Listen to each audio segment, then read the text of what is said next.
Candace's POV. You're pregnant, Candace. For a second I couldn't breathe. Dr. Ruby's words hit me like a train. Pregnant. I stared at her, my heart hammering wildly in my chest as she handed me a small sheet of black and white images. My fingers trembled as I took it, my eyes dropping to the blurry shapes on the screen. Two tiny shapes. Side by side. Twins, Dr. Ruby added, her voice soft and almost reverent, as if she knew this moment would change my life forever. I blinked rapidly, my mouth opening and closing like a fool, trying to find my voice. Twins, I croaked, almost afraid I'd misheard her. She nodded, her brown eyes sparkling with something close to pride. Yes, sweetheart. 2 little miracles. And from everything we can see, they're both healthy. Your numbers look good. Healthy. Twins. The words swirled around me, too big, too beautiful to hold all at once. My throat tightened, and before I knew it, my vision blurred with tears. I clutched the ultrasound photos to my chest, as if by holding them closer, I could make it feel real. I can't believe this, I whispered, my voice breaking apart under the weight of it all. I wasn't dreaming. I wasn't imagining it. After all the appointments, the endless waiting, the miscarriages that ripped holes in my heart I thought would never heal. This was happening. I was pregnant. With twins. Dr. Ruby reached out and squeezed my hand gently. Believe it, Candace. After everything you fought through, this is your moment. Congratulations. A ragged sob tore from my throat before I could stop it. I slapped a hand over my mouth, but the tears kept coming anyway, spilling hot and fast down my cheeks. I nodded frantically, too overwhelmed to find the right words. Thank you. I gasped out, my whole body shaking. Thank you so much.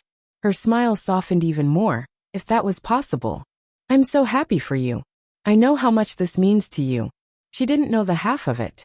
She didn't know about the nights I curled up on the bathroom floor, begging a God I wasn't even sure I believed in to just let me have one chance. She didn't know how Joshua would pull me into his arms, whispering that it didn't matter, that we had each other. But I saw it. I saw the ache he tried to hide every time he thought I wasn't looking. She didn't know about the secret appointments, the blood tests, the tears. But I knew. And now it had all been worth it. I can't wait to tell Joshua, I said, my voice breaking again, but this time with pure dazzling joy. He's going to be so happy. Dr. Ruby smiled warmly. He will. He's going to be over the moon. I wiped at my eyes, trying to pull myself together, but I couldn't stop smiling. He always said it didn't matter if we had kids, but I knew it mattered to him. And now we get to have 2. I let out a watery laugh, clutching the ultrasound tighter, like it was the most precious thing I owned. But before I could float too far into the clouds, Dr. Ruby's face grew serious. There's something you need to know, Candace, she said gently. Given your medical history and the natural thinness of your uterine wall, this pregnancy is going to be high risk. I froze. If anything happens this time, she continued carefully, if there are complications, it might be your last chance. The words sliced through my euphoria. I blinked at her, feeling that gnawing, familiar fear start to crawl back into my chest. You're going to need to be extra careful, she said. No lifting heavy things, no stress if you can help it. Rest whenever you need to, and you'll be coming in for more frequent checkups. I nodded shakily, swallowing the lump in my throat. I understand. She squeezed my hand again, reassuring. You've got this, Candace. One day at a time, okay? Okay, I whispered. And despite the fear buzzing at the back of my mind, it couldn't smother the light blazing in my chest. I was pregnant. I was carrying not just 1 miracle but 2. I was going to do everything, to keep them safe. Still smiling through my tears, I practically floated out of the office, clutching the ultrasound pictures against my heart, like a secret too precious to say out loud. I couldn't wait any longer. I pulled out my phone and dialed Joshua's number, my fingers shaking with excitement. It rang once, twice. No answer. Frowning, I tried again. Straight to voicemail. Disappointment tried to creep in, but I pushed it away. Maybe he was busy. It didn't matter. This was good news. The best news. And it deserved more than just a phone call. I would tell him in person. I would go home, set the table, cook his favorite dinner. Something special. Something unforgettable. Today wasn't just a normal day. Today is the best day of our life. Once I got to my car, I put on my seatbelt and started the car immediately. If only I could just disappear to where Joshua was, so I could tell him the good news. The drive home was both a blur and an eternity. My mind raced with ideas for how to share the news. Maybe I'd cook his favorite meal, steak and garlic mashed potatoes, and light some candles. I'd wrap the ultrasound images in a small box and watch his face light up when he opened it. Halfway there, my phone buzzed in the cup holder.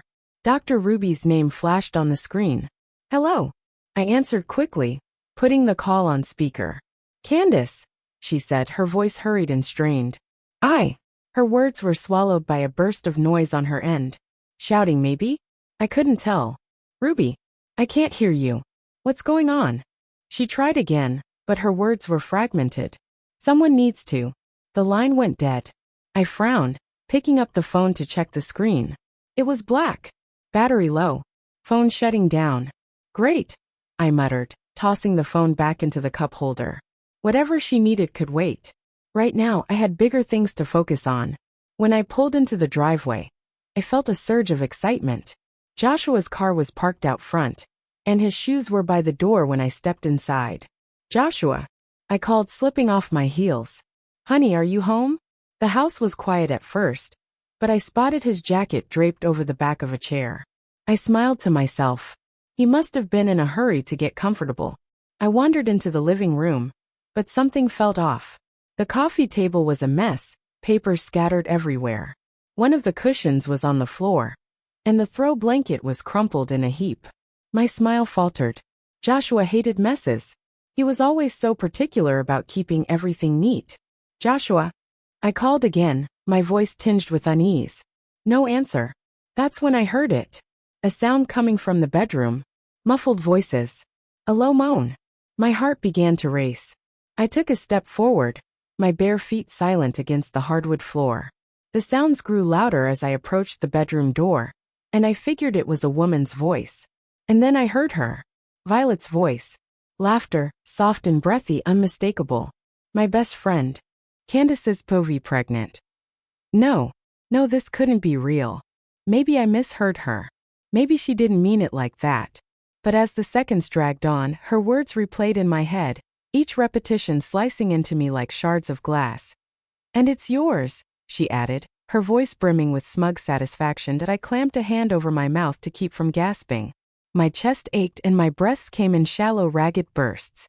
I felt like someone had reached into my body and crushed my heart with their bare hands. There was a pause, and then Joshua's voice came, warm and unguarded in a way I hadn't heard in years. You're sure? He asked, a tinge of excitement in his tone. Yes, I'm sure, Violet replied with a soft laugh, the sound twisting the knife deeper into my chest. Who else would it be? My legs shook as I backed away from the door, pressing myself against the cold wall. I couldn't breathe. The man I'd built my life around, the man I had loved, was sitting in that room, our room, celebrating a baby with my best friend. A baby. The thing I had prayed for, cried for, begged for, and now carried inside me. Tears stung my eyes, but I forced them back. I needed to hear more. I needed to understand why. But what about Candace? Violet's voice softened, her tone laced with fake concern. She'll be heartbroken, Joshua. Heartbroken? The word barely scratched the surface of what I was feeling. This wasn't heartbreak. This was annihilation. My entire world was crumbling around me, piece by agonizing piece. Joshua sighed heavily, and when he spoke again, his voice was cold, detached. Don't mention her, he said sharply. Just hearing her name makes me sick. I flinched like he'd slapped me. She's useless, he continued, his words dripping with disdain. After years of not being able to get pregnant, what kind of wife is that? And don't even get me started on how boring she is in bed. A wave of humiliation crashed over me, so strong that I almost slid to the floor. My ears burned and my cheeks flushed with shame that I wanted to scream. I wanted to cry. I wanted to kick that door down and demand answers. But instead I stood frozen, my nails digging into my palms so hard they left crescents in my skin. The humiliation quickly gave way to anger, hot, blinding, and all-consuming. How dare he? How dare he speak about me like that after everything I'd done for him? After all the sacrifices I'd made to keep our marriage afloat? I didn't think. I didn't hesitate. I shoved the door open, the sound of it slamming against the wall startling them both. Joshua and Violet scrambled apart like guilty children caught stealing candy. Joshua's face was a mixture of shock and panic, while Violet clutched the sheet around her, her dyed blonde hair a tangled mess. For a moment none of us spoke. The tension in the room was suffocating. "Candace," Joshua started, his voice unsteady, but I held up a hand to silence him. "Don't," I said, my voice low and trembling with rage. "Don't you dare say my name right now." Violet was the first to recover. She sat up straighter, clutching the sheet dramatically to her chest. "Candace, this isn't what it looks like," she said quickly, her eyes wide with feigned innocence. It's completely an accident." "An accident?" I repeated, laughing bitterly. "What, did you just trip and fall into my husband's bed?" "I can explain," Joshua cut in, stepping toward me, his hands raised as though I was some wild animal he needed to calm. "Explain?" I snapped, my voice cracking. "Explain how you brought her into our bed? Explain how you've been lying to me, disrespecting me, and making a complete fool of me." Joshua's expression hardened, his panic giving way to irritation. "Candace, don't be upset," he said, as if my anger was unreasonable. "You need to understand, Violet is pregnant." My jaw dropped. "You think that makes this okay?" I asked, my voice rising. "It's not like that." "No," I cut him off, stepping closer. "You don't get to justify this. You don't get to stand there and act like the victim in all of this." Violet chose that moment to chime in, her voice soft and simpering. "Joshua and we're in love," she said, as if that made everything better. I didn't mean for it to happen, but I didn't let her finish. I took 2 quick steps forward and slapped her across the face with all the strength I could muster. The sound echoed in the room, and Violet cried out as she tumbled off the bed, landing in a heap on the floor. "Candace!" Joshua shouted, rushing to Violet's side. Before I could process what was happening, his hand lashed out, striking my cheek. The sting was immediate, and I stumbled back, clutching my face in shock. My ears rang, and for a moment all I could do was stare at him. The man I had loved, the man I had trusted, had just hit me to defend her. Joshua didn't even look at me. He crouched down beside Violet, cradling her like she was some fragile treasure. "Are you okay?" he asked her, his voice filled with concern. I think so," she whimpered, clutching her cheek. Joshua turned to me, his eyes cold. "If anything happens to her or the baby, Candace, you'll pay for it. Do you hear me?" I opened my mouth to respond, but no words came out. He helped Violet to her feet, wrapped an arm around her protectively, and guided her toward the door. "We're going to the hospital," he said over his shoulder. "Don't bother waiting up." And then they were gone, leaving me standing in the ruins of my life. The silence in the room was deafening. My legs gave out and I crumpled to the floor, clutching my stomach as the tears finally came. I sat there for what felt like hours, my sobs the only sound in the empty house. My hand drifted to my belly, and I whispered to the tiny lives inside me. "I don't know what we're going to do," I said softly, tears streaming down my face. "But I promise I'll protect you, no matter what." When I finally pulled myself together, I noticed my phone blinking on the table. I plugged it into the charger and waited for it to power back on. As soon as it turned on, Dr. Ruby's missed call flashed across the screen, and I remembered the urgency in her voice earlier. I dialed her number, my hands trembling as I held the phone to my ear. She picked up immediately. "Candace," she said, relief clear in her voice. "I've been trying to reach you all day." "What's wrong?" I asked, my voice hoarse. There was a pause. Then her words came, each one heavier than the last. "There's been a mistake," she said carefully. "The sperm used for your artificial insemination, it was mixed up." My breath caught, and the phone slipped from my fingers. Candace's POV. The sound of my heartbeat pounded in my ears as I stormed into the hospital. My feet carried me almost on autopilot, through the familiar hallways and up the stairs to Dr. Ruby's office. The world around me blurred. A mix of sterile smells, distant voices, and fluorescent lights, but I wasn't focused on any of it. I needed answers. I flung the office door open without knocking. Dr. Ruby sat behind her desk, startled by my sudden entrance. Her face was pale, her usually composed demeanor replaced with visible anxiety. She looked exactly how I felt, trapped. "Candace," she said softly, as though her voice could soften the chaos swirling in my head. "Please sit down." "Don't," I snapped, my voice trembling. "Don't ask me to sit down. Just tell me what's going on." Her shoulders sagged, and she motioned toward the chair again. "Candace, this is complicated." "Complicated?" I repeated, my voice rising. "You called me earlier and said there was a mistake. You told me it wasn't Joshua's sperm. What does that even mean, Dr. Ruby?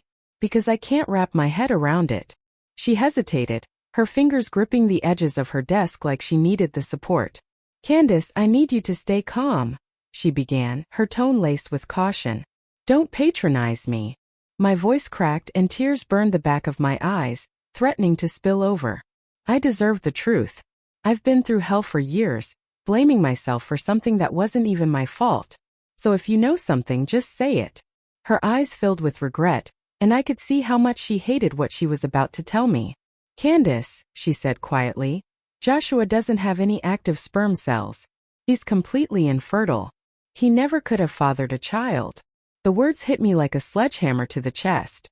"No," I whispered, shaking my head. That doesn't make sense. We were told." My voice trailed off as the weight of her revelation settled over me. All those failed attempts. The tears. The arguments. The guilt. And it was never me. My knees buckled and I sank into the chair, my hands trembling. "You're saying all this time?" She nodded, her expression solemn. "Your fertility was never the issue, Candace." Anger flared hot and sharp. How could he not tell me? How could he let me bear the blame for all of this? And then another realization hit me. "Violet," I said, my voice cold. "She said she's pregnant with his child." I let out a bitter laugh, the sound harsh in the quiet room. "She's lying. She has to be. If Joshua can't have kids, then what the hell is she playing at?" My head spun, but there was still a question lingering. "If it wasn't his sperm?" My voice trailed off as I looked at her, dread building. "Then whose was it?" Ruby froze, her face tightening. She glanced toward the door before leaning closer. "Candace, this is where things get dangerous. Promise me you won't tell anyone what I'm about to say." "What are you talking about?" I asked, my heart racing. She hesitated before whispering. "The sperm, it belongs to Dorian Anderson." I blinked. The name rang faintly familiar, but I couldn't place it. "Who is that?" Ruby's voice dropped even lower. "He's not just a billionaire, Candace. He's dangerous. The kind of man you don't cross if you value your life." I frowned. "Dangerous how?" "He controls this hospital," she explained, her voice trembling. "He wanted a surrogate, and his team arranged everything. Your file was accidentally swapped with the one he approved. I didn't realize until it was too late. If he finds out," she trailed off, shaking her head, "this could cost me my career, or worse." Ist der Heir stunned? My voice was barely a whisper when I asked, "You mean I'm pregnant with his child?" Ruby nodded, her face pale. I sat back, trying to process the weight of her words. "Maybe," I started hesitantly, "maybe I can talk to him, explain the situation and convince him to co-parent. I mean, I've wanted to be a mom for so long. Now that I'm finally pregnant." Ruby's head snapped up, her expression incredulous. "Candace, you have no idea who you're dealing with. Dorian Anderson doesn't co-parent. He takes what's his. Do you understand?" Her words sent a chill down my spine, but I am refusing to back down. "There has to be a way," I insisted. "He's human, isn't he? Maybe if I explain, he'll—" "Stop," Ruby interrupted, her voice sharp. "You're too naive. Dorian Anderson is not the kind of man you reason with. If he feels like his plans have been derailed, he won't just come after me. He'll come after you. And the child." I looked at Ruby, my voice softer now. "You and I were both orphans. We've had to fight for everything we have. I know what it's like to lose everything, to feel alone. I don't want you to lose your career because of this." Ruby's eyes filled with tears and she looked away. "Candace, this isn't about me. This is about keeping you safe. Promise me you'll stay away from him." Before I could answer, Heavy footsteps echoed in the hallway. Ruby froze, her face draining of color. "Oh God," she whispered. "It's him." I stared at her in confusion. "What? Who?" Before she could respond, the door swung open. A man stepped inside, his presence dominating the room. He was tall, his tailored suit emphasizing his broad shoulders and lean frame. His jet black hair was perfectly styled, and his sharp, angular features looked as if they'd been chiseled from stone. But it was his eyes, cold, calculating, and an icy sapphire blue, that stole my breath. Behind him, another man in an expensive suit followed, his expression just as unreadable. Dr. Ruby rose shakily to her feet. "Dr. Ruby," the second man said smoothly, his voice calm but firm. "Mr. Anderson would like an update on the Saagit's progress." Ruby's hands trembled as she gripped the desk. I stayed seated, frozen under Dorian Anderson's piercing gaze.